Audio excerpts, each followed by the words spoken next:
I saw a number. Grant Woods from Growing Deer TV was talking about it. Missouri specifically. I don't have any Nebraska numbers, but Missouri. And I'm going to botch the numbers, so don't quote me. But don't fact check me, Zuckerbook. So yeah. So the in Missouri back in the 40s, at some point in time, there were the number of fur buyer licenses. So people who are actually buying fur from trappers to be sold on the international market was well over 1,000. 14, 15, 1,600 licenses in the state of Missouri alone. Okay. In 2018, 19, something like that, there were 20-something. Okay. That, now someone could say, well, that's just economy of scales. It's, we have better travel, and that could play a small part of it. But the big part of that is that no one traps anymore. Now, it's kind of getting a little bit of a hype on and people are picking it up, on YouTube and stuff. There's more trappers on YouTube than there ever have been, which is a good thing. I'm not saying that's a bad thing. I'm just saying it's kind of, becoming popular a little bit, but no one really traps hard enough. And this brings me to what I was talking about with Nate. The reason Nate was congratulating us is because Nate has a ranch out in West Nebraska that he just started turkey hunting in the last 5 or 7 years or something, maybe a little longer than that. His family's big deer hunters, and he started trapping for turkeys, or trapping predators, only using dog proofs. That's it. He doesn't do anything else. He only targets coons. That's all he does. In West Nebraska, where he's at, it's in the Sandhills. There's not hardly any possums. There's skunks, but there's hardly any possums. He's got the Niobrara River right there. I think that's what helps him. That's true. So a lot of his ground is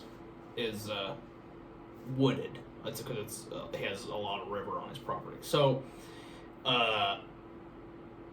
in the last 3 years, with intense trapping all season long, just with dog proofs, he's trapped, I think in 2 years he trapped over 70 just on however much of a stretch of a river with 12 dog proofs.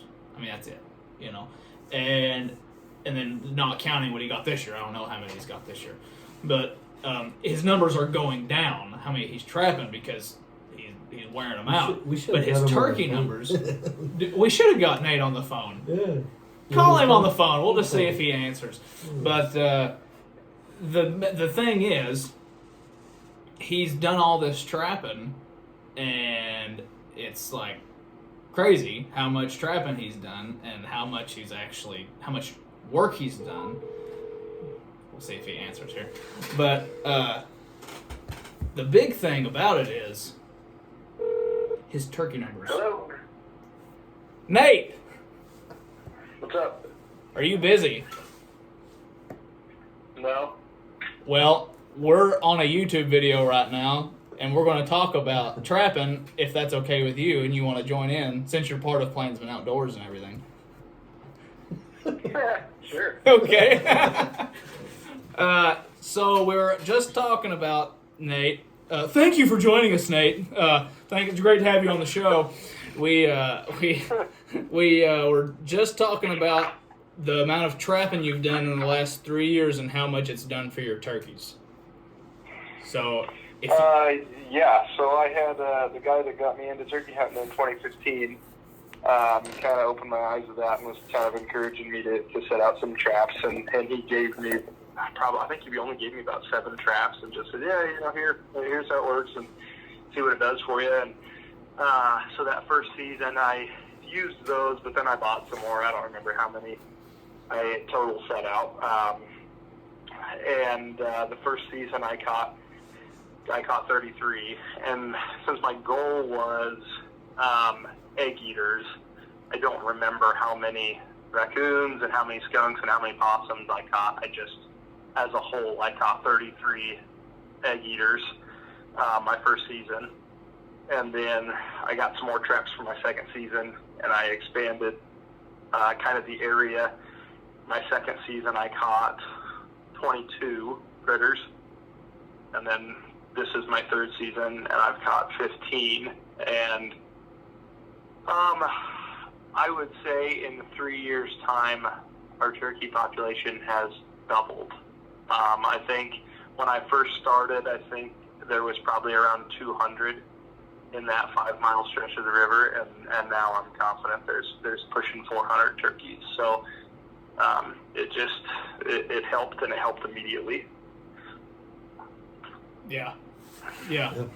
And we were talking about like kind of how you were congratulating us on like how good of a season we had, and we're like, well, dude, like we see these guys on social media that 600 coyote for the year, and you're like, oh, okay, that's impressive, and but they do it for like a job, but it just goes to show you, to some people, 33 nest robbers in a season might not sound like a lot, but when you continually do that in the same area, and your numbers have went down, like you said, but how many you're catching, but that's just going to show how many less are in your area.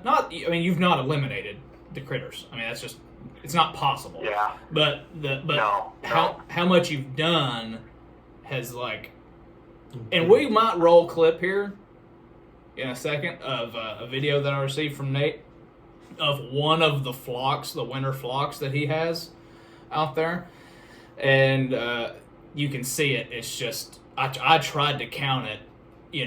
He's moving in a truck, and I tried to count it, and it's like 280 or so, and that's just one section of the river, and it's insane, like what little bit of work it takes to actually, but you have good habitat too. That is key. You have good habitat. So with those two things combined, it's just amazing what you can do for your turkey population, and that's all I was wanting to say earlier, was that's the main reason we're doing this, is because, and you hear me say it all the time on our videos, is that like we do it for this, we do it for these turkeys, and and it's funny though, is we've noticed, just this year, how many turkeys increased just at our main turkey spot.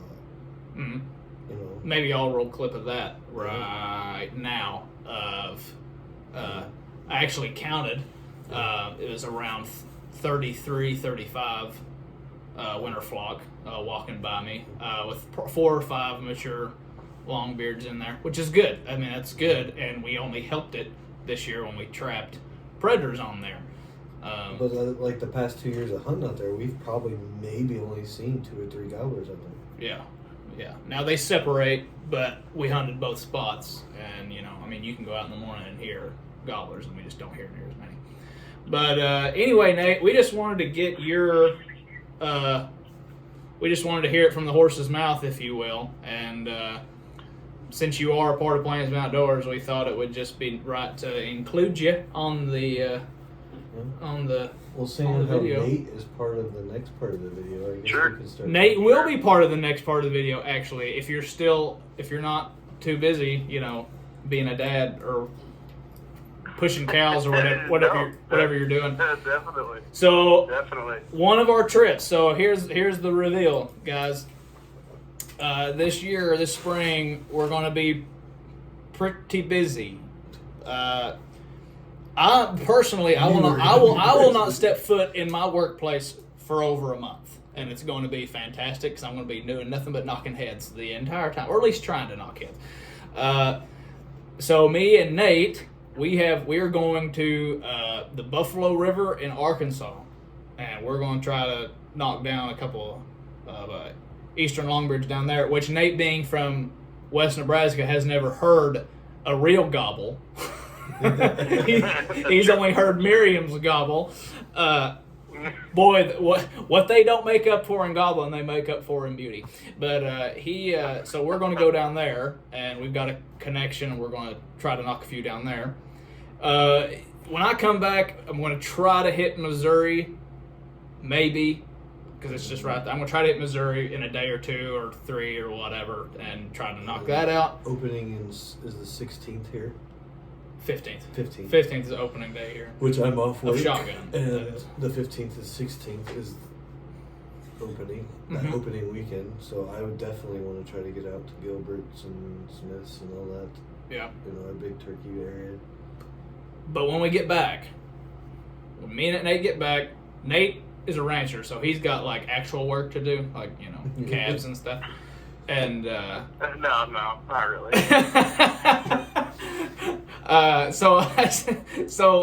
When we come back, when he goes back, and about 3 or 4 day period, me and this guy, and hopefully my Padre, maybe You better be. another Appalachian good old boy. If you're like watching this, myself. you better come. Yeah, you hear that, Steve? You're retired. You ain't got nothing to do. What do you got to do? You ain't got nothing Come to do. hang out with the boys. Cut the grass, and you can pay somebody else to do that. So, hopefully he can come out too, and we might swing somebody else, but I don't know.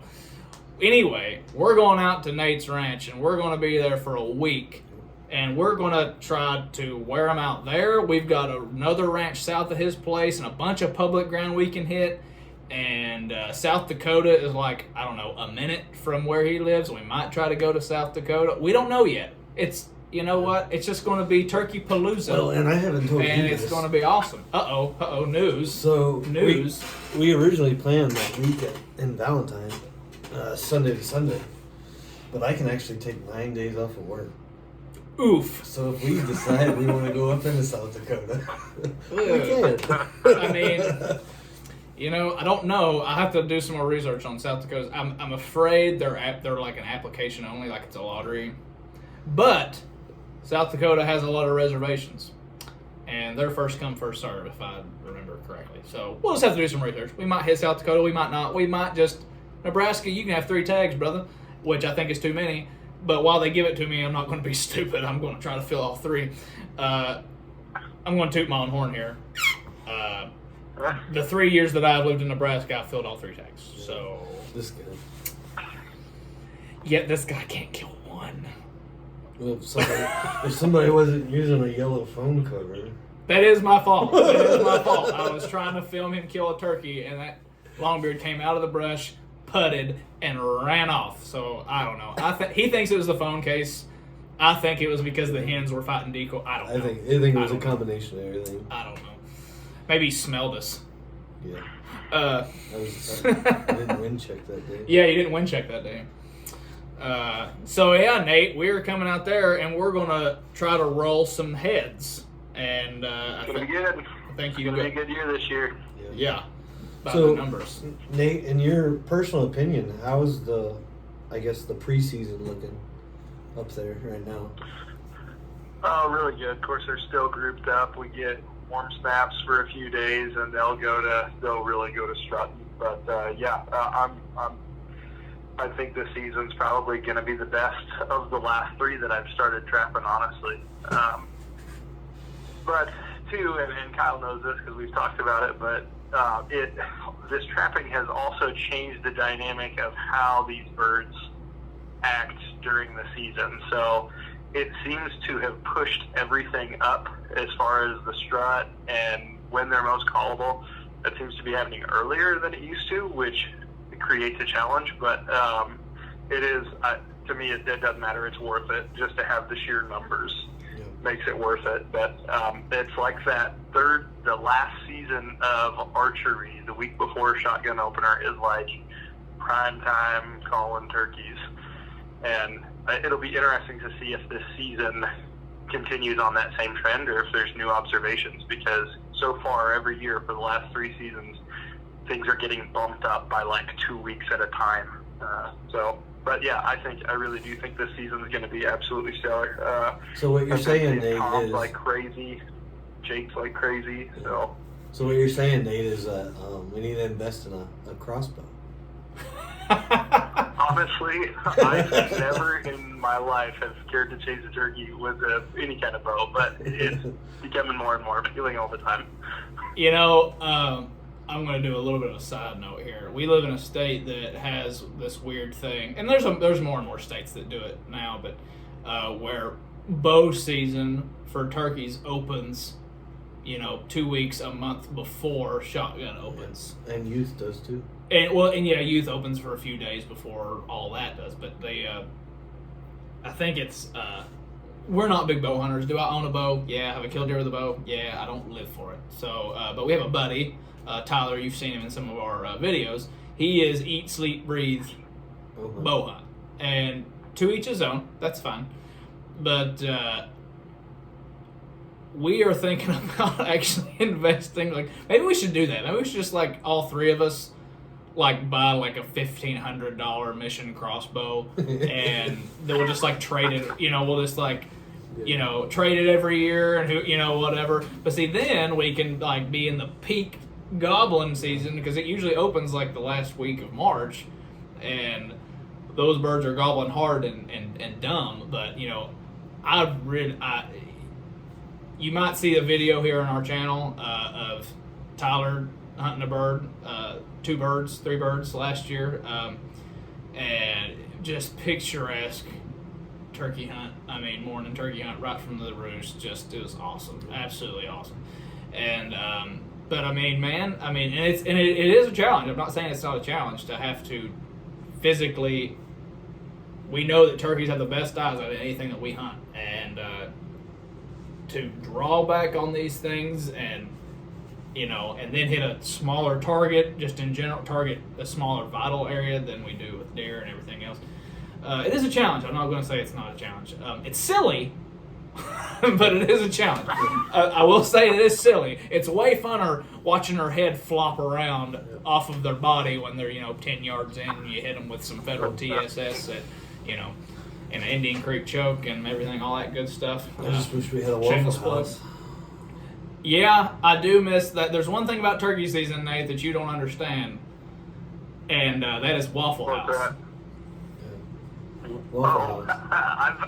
I've been to Waffle House, but yes. Yeah, the Midwest does not have many Waffle Houses, and they're not on every corner.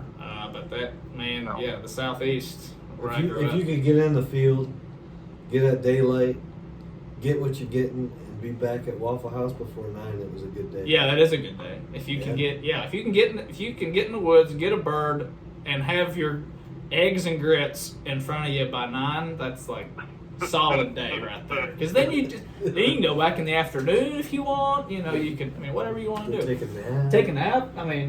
To each their own. But yeah. So. Hey man, the first time I ever had Waffle House was in Chattanooga, Tennessee. So. Hey, that's not far from where I be from. It's only about an hour south of where I'm from. So, yeah, we are. I'm trying to think of anything else we wanted to talk about. We wanted to talk about trapping season. We recapped all that, and we wanted to talk about what we're going to be doing this spring. So, so a lot of the next videos you're going to see is me, you, Nate, turkey hunting. Yeah, we're gonna do some shotgun videos, maybe of us, sitting in our, making sure our guns are still zeroed, and I've got one that I actually need to re-zero. I put a new red dot on one of my guns, so I've got to redo that. We're actually going to do a test. I've heard some rumors. In 20 gauge, I'm a federal TSS guy. Love it. There's nothing that can beat it in 20 gauge, any sub gauge for that matter. But I shoot 20 gauge 3-inch number 7s. That is backwards, but that's okay. But I just bought 3 boxes for $168. That's 15 shells. That hurts. Yeah. Now, so for when I'm hunting 12 gauge, and all 3 of us, I believe, Nate included, we all shoot Longbeard XR. Longbeard XR. Is that right? Yep. I have a box this year. I got 5s and 6s. I'm going to try to figure out which one I like the best. Well, because last year all I did was use 5s. And that's what I've traditionally, it's what the most is available. They make Longbeard XR in 4, 5s, and 6s, and 5s is just like the most common. I've used both 5 and 6. I've never used 4. I'm not hunting pheasants here. What in the world? But the funny thing about those 6s though, they're 3.5-inch shells. Yeah, see, I'm not like one of these old codgers. It's like, I only shoot him with a 3.5-inch shell. That's silly. It's not. It's so. That's such an antique way of thinking. Like, use your 10 gauge or whatever. No, you don't need to do that anymore. People are killing turkeys at 40 plus yards with 410s. I mean, you don't need it. But I have seen some people talk about this thing, and Nate, I think I talked about it with you. You remind me if I have or not. The people are saying that with Longbeard XR, they're saying that if you shoot an older shell, so like a shell from last year or 2 years ago or whatever, the resin that is within the wadding that holds all of the shot together in the shell somehow goes bad, and you will have bad patterns, or it just won't be as tight of a pattern, or you'll have more flyers or whatever if you shoot a shell from the previous years. So have I talked with you about that? Yeah. Yep. Okay. I don't know if that's accurate. I don't know. So how can they? I guess you could regulate it by lot numbers. I mean, yeah, you could just say like, okay, well, how big is your widest pattern? How many flyers do you have outside of the this given 8-inch 10-inch circle at however many yards? But the point is, I have a lot of Longbeard XR over there, and from last year, and that I bought new, and we're going to test that. We're going to actually do a video testing that and see if it holds any validity. And it could be a case by case thing, but we're going to see. We're going to test that. We're going to see if that matters at all to us, because if it doesn't, great. If it does, oh well. I really like Longbeard XR when I buy it new, because I've killed birds at 60 yards with Longbeard XR with the proper chokes and everything else. I shoot an Indian Creek 670 constriction out of my Mossberg 500. I have the Longbeard XR choke in mine. Oh, Carlson's. Carlson XR. You bought that for me. I did. I bought it Last year, first birthday. For my birthday. I would have bought them in Indian Creek, but you just Ain't worth can't it. find them. Ain't worth it. Oh, it's Don't worth it. Don't let them lie to you. I ain't worth it. I get it. You'd rather buy one for your 20 gauge than me. That is true, but I can't because they're all out of stock. Yeah. So that's pretty neat. I was looking though, and I don't know, like a lot of these guys that are shooting XR, they're actually not using the XR chokes. They're using like oh yeah, absolutely. But they're getting Just choose better whatever. pattern. They're getting better patterns. Like I use a Mossberg 5.9. What was it 5.9? 835. The 835. Yeah, yours is an 835. 835. Thank you. Yeah. I was like, what? That doesn't sound right. But then I put the Bushnell RX 100 on it. It's got the fiber optic sights on it, but I don't use them because I have a red dot. But I've noticed a lot of these guys that are using that newer Mossberg model, they're using that Primo's jelly head with the XR. Yeah, there's a lot of. I mean, it all depends. And Nate's dad, Dallas, he's probably watching this. Hopefully, he is a major reloader, and he is a. If I don't tell me if I'm misquoting here, Nate, but every gun, no matter what the brand is, it could be the same exact model of gun. They're different, and I think that's just kind of common across. I mean, I think everyone accepts that. Yeah, that's exactly right. We've found that recipes in exact same models of guns won't work. But yeah, every gun is different. It's its own beast. Yeah, and he reloads for every specific rifle that he has, and he has every rifle he has is a tack driver, because he puts a good optic on them, and he makes a magic potion. If you're left-handed.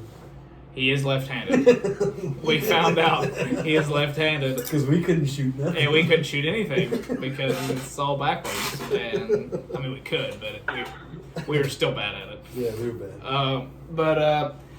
And shotguns are the same way. So if you whatever choke you're using, whatever gun it is, you've got to find the right load for that gun. And I don't reload shotgun shells. I know some people do. Dave Owens and other big guys, they reload heavyweight TSS, and I'm not going to do that. I'm just going to go buy more. So I have a good job. I make decent money. I'll just keep buying shells.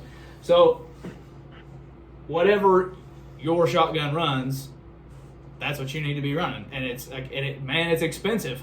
it's expensive to go test a bunch of different loads and see which one works best in your gun. But that's what if you're not going to reload, that's kind of what you got to do. Yeah. Is you just got to go. And luckily, I've not done that huge amount of testing. I've just kind of flipped a coin and went with one or two, and How many are in a box of XR? Is it 10? 10. Longbread XR comes with a box of 10, and you can get them for 25 odd, give or take dollars. I bought mine, which I should have done before turkey season. I bought mine actually in the middle of last year's season, Yeah. and it was like $37 a box. Yeah, supply and demand Yeah. exists. Yeah. Well, and that's why I went ahead and bought some TSS now, because if I waited later until season wouldn't have started, gotten any. I wouldn't have got any, probably number one. But Nate, you're in the middle of looking for a new turkey gun, ain't you? Actually. Yeah, I think I'm going to drink the Kool-Aid and join the TSS world. Hooray! I mean, you got to. There's just sub gauges. There's no better answer, and the only thing I can say is just don't miss. Because then you're going to be wasting $8 or more worth of shot each time you miss. But man, I was telling you back in 2010 when I got to shoot some fun firearms, a friend of ours out in Montana, and I got to lay down on a 20 millimeter. I don't call it a cannon, but a large rifle. And in 2010, to shoot that 20 millimeter was $9 a round, and TSS is stopping it. That's great. Yeah. That's crazy. yeah, I exactly. mean, what's 50 BMG going for? Like $15 a round right now? I don't know. $15, $20 a round? Yeah. Yeah. And that's just Full Metal Jacket. That's not any specialty. No, that's just a regular old ball ammo 50 cal. But yeah, it's pretty bad if heavyweight TSS is more expensive than 20 millimeter anti-tank rounds. I think, what was it? What shoots a 20 millimeter? I think it's, Bradley shoots a 20 millimeter. Yeah, he sent me. Actually, I might put one up if that's okay with you. I'll ask after. Sure. There might be a video. There might be a picture right now. Maybe I don't know. There might be a picture right now, and if it's of Nate, but he looks like he's like in a cult from the 1990s, and it's him, and he's shooting one of these things, and it's like longer than he is. So yeah, it's a great picture. I hope he gives me permission to show it because it's amazing. It's great. And then you know what he said to me? I said, "Dude, you look like a cult member right there. Like you're like a militant cult member." And he goes, "Yeah, I missed that hat." Wish I still had that hat. Yeah, those are my Harley Davidson days. Oh, Well, fun times. fun times. Yeah, but yeah. I guess we're kind of done. I mean, We're done with trapping. we are done with trapping. And we're just waiting for turkeys. Yeah, I mean, water trapping's still going on in this state, but I don't know. I think maybe we'll do a little bit next year. maybe, yeah. I mean, 'Cause these are beaver, for crying out loud. Beaver koozies Yeah, right? made by a friend of mine at work. They are super cool, But- super soft. I love them. Beaver is really nice, but I don't like waders No. Or cold water. or cold water, so I don't know. But I mean, we have the opportunity to try it because I mean that property that we got our first bobcat on, the owner literally told us to trap that beaver out of there, and we're like, yeah, okay, Yeah. and we Oh, never okay. did it. No. And it was just kind of like, I mean, we have the opportunity to learn that.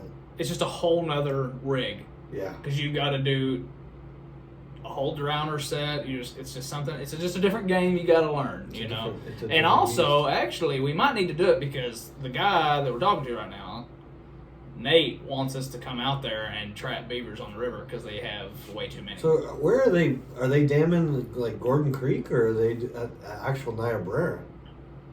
Oh, I mean, I'm not going to say they're not on the creek, but that's not where I see sign. They're on the river, and they're not. Actually, what they'll dam is those little spring creeks that feed the river. Uh-huh. They like to plug those up. But yeah, they're all over that Niobrara, but they don't. The water moves too fast. It seems like for them to be able to do any real damage, they're just mowing trees over like crazy. It's really annoying. Yeah, I think I remember when did we come out? Was it October, November, September? We came out in September when we were riding around in the Gator, checking fences. I think you showed me where there was some sign of beaver. I think actually that was one of the reasons one of your fences was down was because a beaver had knocked over that log. Yeah. Yeah. Yep. So. Yeah, well, and that's another thing in the works. Maybe we're trying to work that out. It was next winter, coming out there and doing like a 6, 7, 8, 9, 10 day trapping trip. Yeah, last year we did with January. We went on a predator hunt. This year we're doing. Caught nothing but cold toes. No, we saw one. We don't want. We didn't see anything. Nate heard us. Nate heard. Brandon saw. Kyle in the dark. Yeah. That was funny. That was a good day. That was a pretty fun day. It was really cool. Like, he's spitting snow every day, you know, like 2 or 3 inches of snow on the ground. Like, it was like pristine Randy Anderson type coyote hunting, but we just not good. I don't know. Like, it's coyote hunting is way different than coyote trapping, and I think I might, knock on wood, have a little bit of a know-how on to trap them now, but hunting them is a little bit different. But anyway, any Hoosier. So yeah, well, we've talked for over an hour. Holy crap! Yeah, we've talked for over an hour.